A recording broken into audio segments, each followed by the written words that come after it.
The next half hour, I'll be reading from the June 25th issue of the River Rock Times on the Niagara Frontier Radio Reading Service.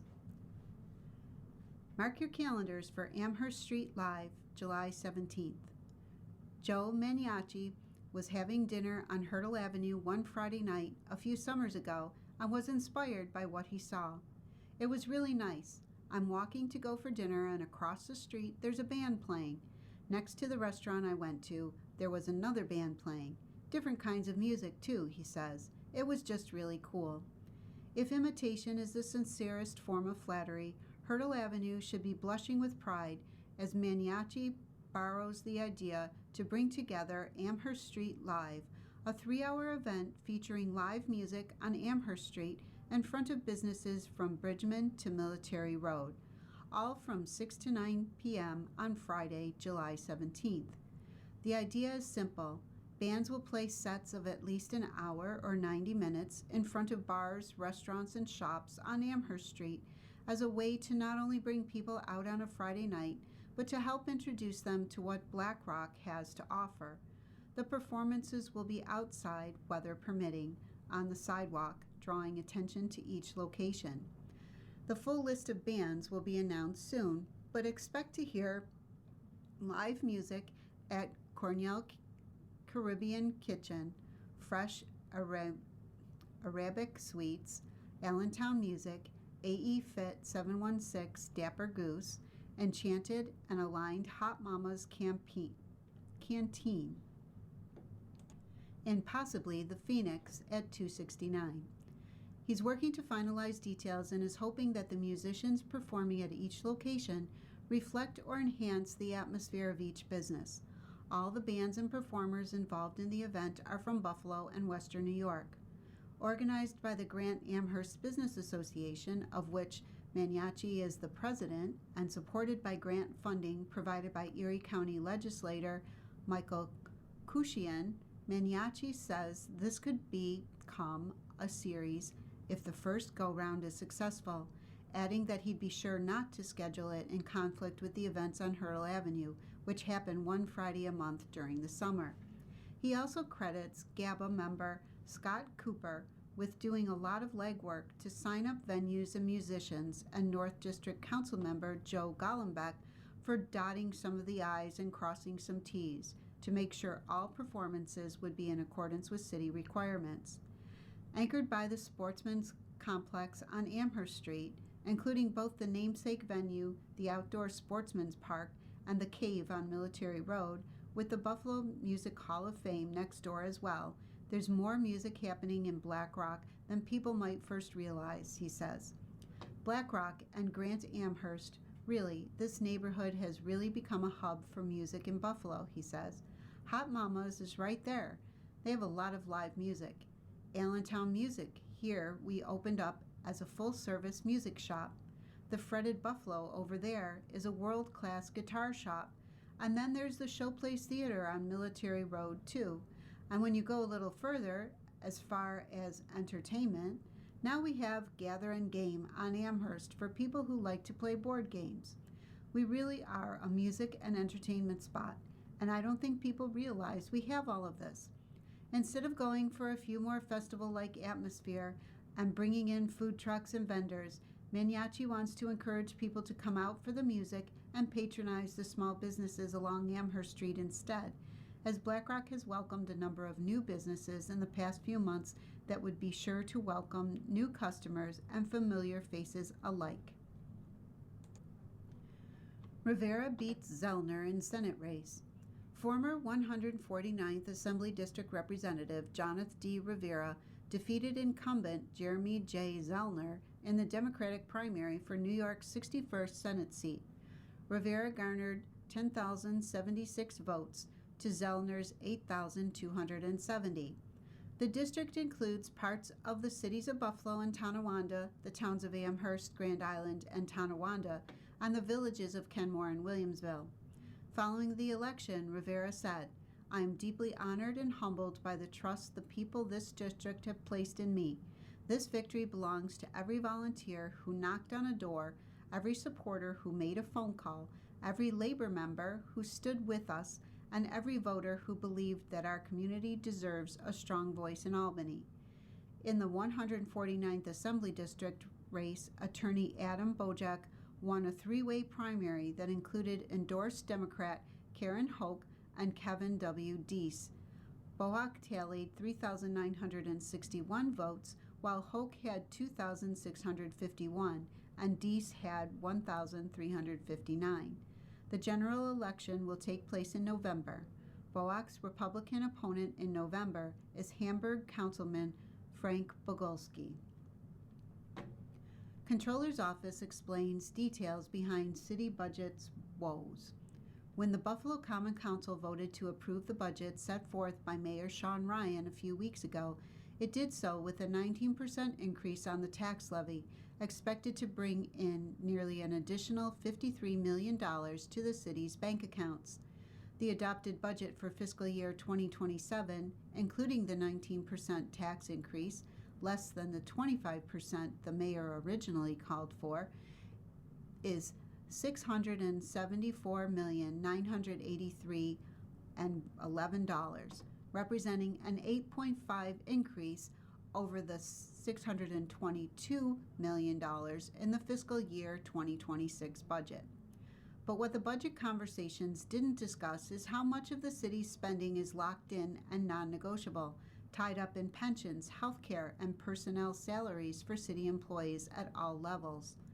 During this month's meeting of the Rediscover Riverside Group on June 17th, City Controller Barbara Miller Williams, along with her Deputy Controller Delano Dowell Sr. and Special Assistant Carol Burns, walked through the city's spending details for the upcoming year.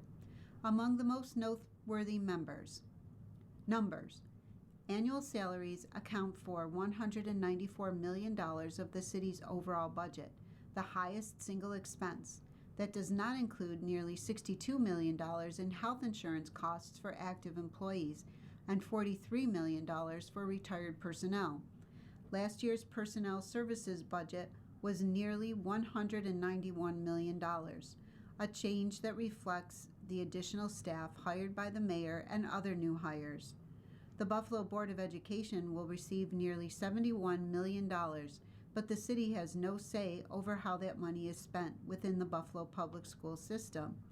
The allotment for 2027 is the same as it was for the past several budgets, but as Dowell noted, the city is prohibited from reducing the amount of money given to schools. It can only be increased. In all, nearly $545 million of the total budget, or 80.71%, is dedicated to insurance, debt services fees, retirement policies, utilities, and other obligations, leaving little room for cuts or savings.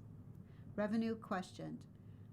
There are 5 items in the budget that the Controller's Office listed as increased sources of revenue: an additional $10 million in taxes, $10.2 million in fines collected from outstanding balances, $15 million from New York State in terms of aid and incentives for municipalities' funds, $10.5 million from the Seneca Nation-operated casino downtown, and $20 million from the much-discussed possible sale of parking lots currently owned by the city to the Parking Authority. Dowell said he'd like to see more information from the administration on how they came up with these numbers, as they were simply presented in the budget without any rationale behind the amounts provided. This $65 million represents nearly 10% of the city's overall anticipated revenue for fiscal year 2027. Borrowing fight. Controller Miller Williams also addressed her ongoing court case against the city. She has declined to go to the bid market to secure funding for additional construction projects that the city has agreed to take on in excess of its current loans, despite the Common Council voicing support for these efforts and voting to borrow more money to complete the work. If the courts deem I must go to the market for 2025, the dollar amount that was requested is over $100 million in new debt, she explained. If I have to go to market and borrow it, each and every one of you that are taxpayers need to know you're going to have to pay that. When money comes into the city's bank accounts, Debt payment gets the first scoop off the top, she said. In the fiscal year 2027 budget, going into effect on July 1st, the city has allocated $29.5 million to pay down its debts. If Miller Williams takes out more loans on the city's behalf, the number will go up in the future. The higher the debt is, the less that the city government has to use, she said. If I have to go to the market and I have to borrow that money, I'm going to do it under duress because I do not think it's wise for the city of Buffalo to continue to borrow over possibly $100 million when we already have millions of dollars sitting in accounts for projects that have been sitting there that we're paying interest on for years. It's like a parent giving their children dinner and someone's asking for second helpings before they've even started eating, Miller Williams said. If people were mad about the 19% tax increase or the proposed 25% tax increase, it will likely go up if she's ordered by the state court to obtain new loans, she warned. The courts will rule. I will not be in contempt of court. I don't think I would look good in orange, so I'm not going to jail, she joked. If they decide, Controller, you must do it, I will do it. But what it will trigger is for the future controllers, they will be at the mercy of whatever dollar amount the mayor picks, whatever dollar amount the council approves, and they will have no say, and they will have to go by them. That's why, in this case currently, we're waiting to hear what happens. New York State provides funding for Black Rock Riverside Alliance repairs. Just a few weeks after celebrating its 15th anniversary, the Black Rock Riverside Alliance is receiving another boost to help continue its community work for the two neighborhoods. Saturday morning, New York State Senator Jeremy Zellner announced $115,000 in state funds to support the organization's efforts.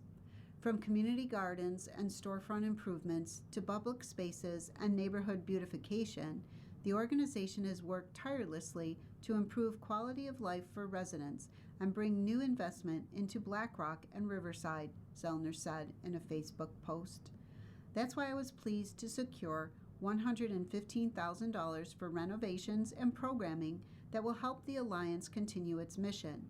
This funding will address critical facility needs and support the community-centered work that has made such a difference in these neighborhoods.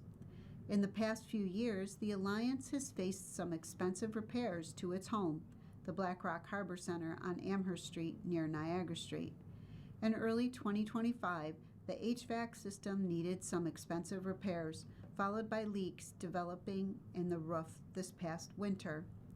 This funding will allow us to expand our capacity to host community events and fix our aging roof and provide additional programs for residents of the North District, says Ann McCooey, Executive Director of the Alliance. These are much needed improvements that will serve all the organizations that call the Black Rock Center home, as well as the community groups that use the space. Thank you, Senator Zellner, for helping secure these funds through available New York State grant programs, she adds. One of the other big projects on the horizon for the Alliance is some renovation to the meeting room in the front of the building, which used to be a bank. Evidence of its past life remains. A display case with images from the groups that call the building home now take up the space where tellers used to stand. There's still built-in cubbies along the front window where deposit and withdrawal slips used to be tucked away. In addition to the Alliance, the Black Rock Harbor Center also is home to the Buffalo Niagara River Land Trust, Birds on the Niagara, and the River Rock Run, a 5K sunset race taking place each September.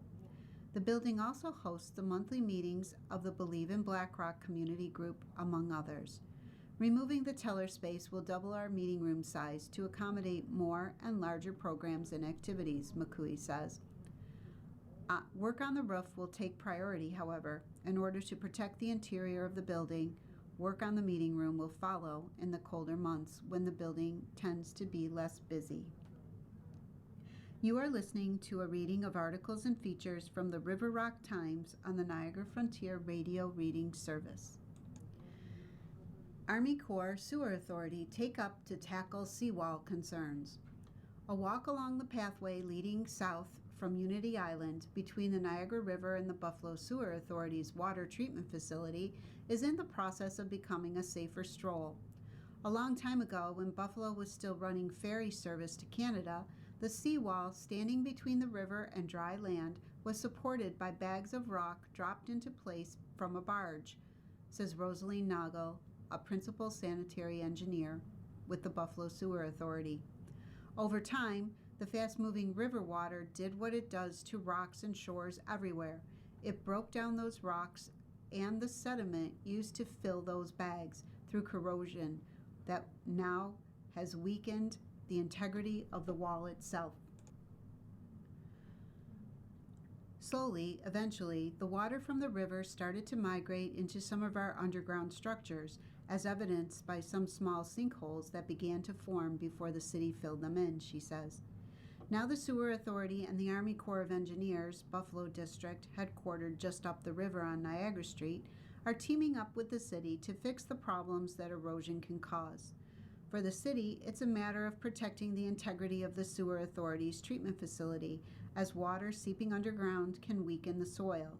If sinkholes on the walking path are such a problem, a sinking treatment facility would be far more troubling.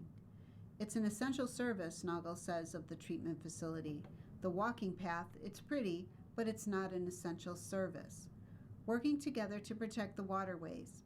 The three-party deal, announced earlier this month, will protect the treatment facility, the seawall, and as a bonus, the walking and biking path. The cost of the project will be split between the city, Army Corps, and the Sewer Authority. Our role is to study, design, and construct the project to protect the city's wastewater treatment plant, says Avery Schneider, Interim Public Affairs Chief for the Army Corps of Engineers, Buffalo District. As part of this, we are leading the engineering and design process, will oversee construction, are providing the 65% cost share, $6.9 million, of the $10.5 million project. The Sewer Authority is contributing $3.6 million to the overall cost of the project. While it might seem a strange partnership, the Army Corps often works with non-federal partners on major projects and has the authorization to study, design, and construct small coastal storm damage reduction projects in partnership with local entities, including the restoration of a protective seawall. The Army Corps' role will be to repair the 1,620 linear feet of the wall itself, which will require the installation of steel plate shoring, concrete surface repairs, and stone embankment to reaffirm the structural integrity of the wall, protecting the land and features above it. The Corps is not responsible for repairing the walkway above it. Funding for that project will come from the city. The city is partnering with the Buffalo Sewer Authority because the city has the land rights and we are providing the local share of the cost, Nagel says. Site events have increased damage to the seawall. While Buffalo is the butt of many jokes when it comes to weather, the focus is usually the city's high amounts of snowfall. But in the case of the seawall, the potential damage isn't from snow or ice, but rather sikes. These are high wind events that cause the river's water level to rise quickly and equally quickly fall back down, much like water sloshing in an overfilled bathtub when someone steps in. Like this tub, water built up on the Buffalo side of Lake Erie during high sustained east to west wind events, Schneider says. Because Unity Island and Freedom Park are right at the bottleneck of Lake Erie and the start of the Niagara River, the site bears the full force of increased water levels, which have risen 8 feet or more in a mere few hours in recent events. Along with frequent storms, waves, and regular water level fluctuations over the last 80 years, psych events have caused significant deterioration of the seawall and submerged structure on the west side of Unity Island. This damage has continued and increased over the past 15 years, reaching a point where there's now a threat of catastrophic impacts to the city's wastewater treatment plant, serving more than 550,000 people. This project is a necessary investment to protect that critical infrastructure from further storm damage. Construction on the project is anticipated to begin in 2028. Buffalo Briefs. City pools to open July 1st.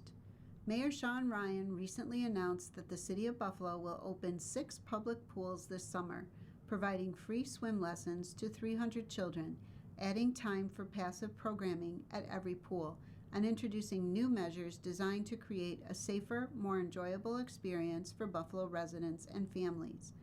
The pools will open beginning on July 1st and will operate through September 7th.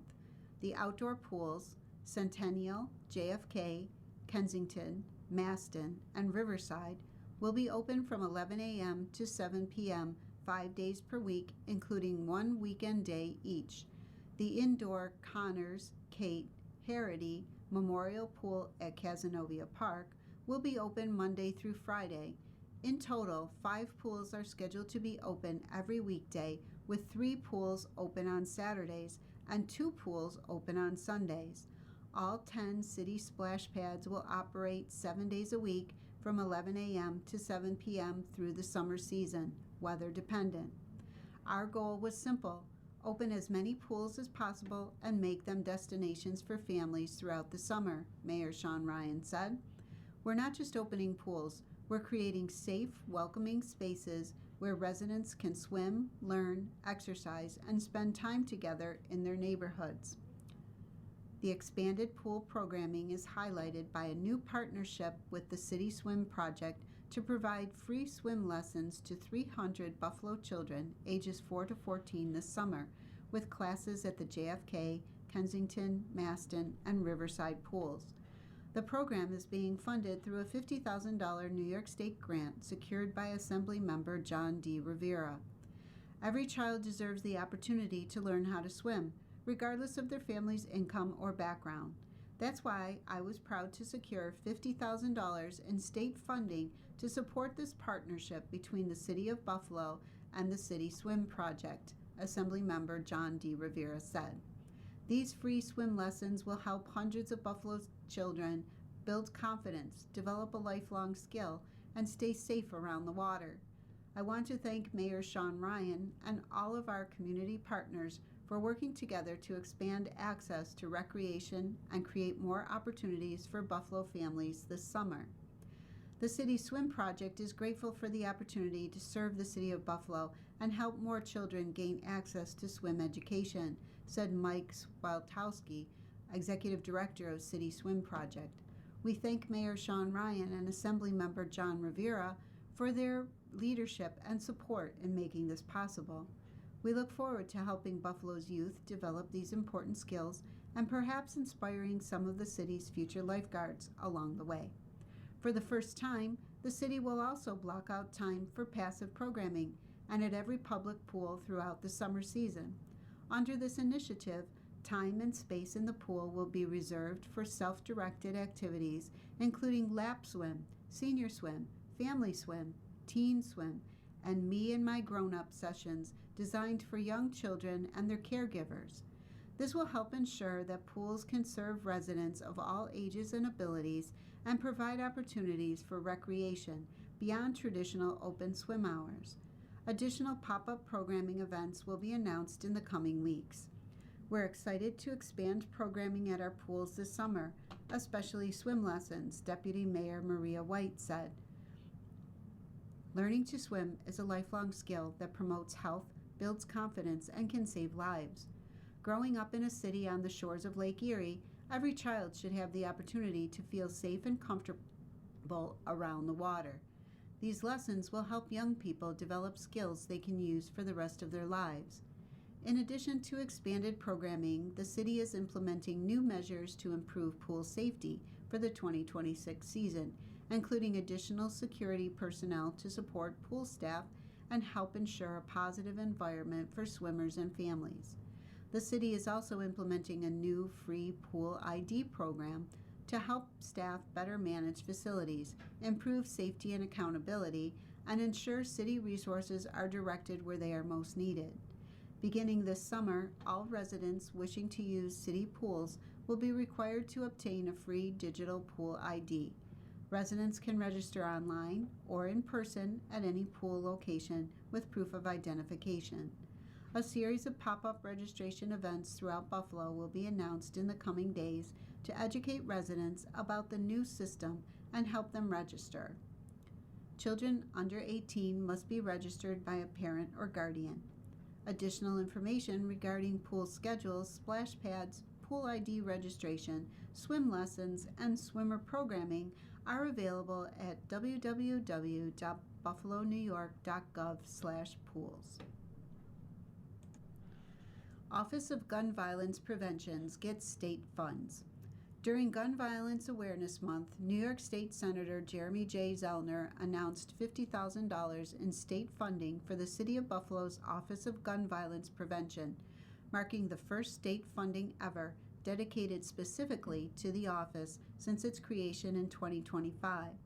Senator Zellner was joined by Buffalo Common Council President pro tempore and Maston District Council member Zanetta Everhart, Office of Gun Violence Prevention's Executive Director Adrian Garr, violence prevention organizations, faith leaders, and community partners at Canisius University to announce the funding. The funding will reportedly support the Office of Gun Violence Prevention's ongoing efforts to coordinate violence prevention initiatives and strengthen community-based strategies to reduce gun violence across Buffalo. Everhart said, "Establishing the Office of Gun Violence Prevention was my first priority upon my election to the council, and its creation has coincided with some of the lowest rates of violent crime seen in Buffalo in decades. This $50,000 in state funding will support youth programs, youth-led initiatives, community conversations, and awareness campaigns, which can engage at-risk individuals and address the root causes of violence." Zellner said reducing gun violence requires more than enforcement alone. It requires prevention, intervention, and strong partnerships between government and the community. The Office of Gun Violence Prevention has helped bring those efforts together and support the organizations working every day to break cycles of violence, support families, and create safer neighborhoods. You've been listening to a reading of articles and features from the June 25th issue of the River Rock Times. We read from the River Rock Times on Tuesdays at 8:30 a.m. Your reader has been Patty Young. Thank you for listening.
Good morning. Welcome to another broadcast day on the Niagara Frontier Radio Reading Service, a private not-for-profit organization.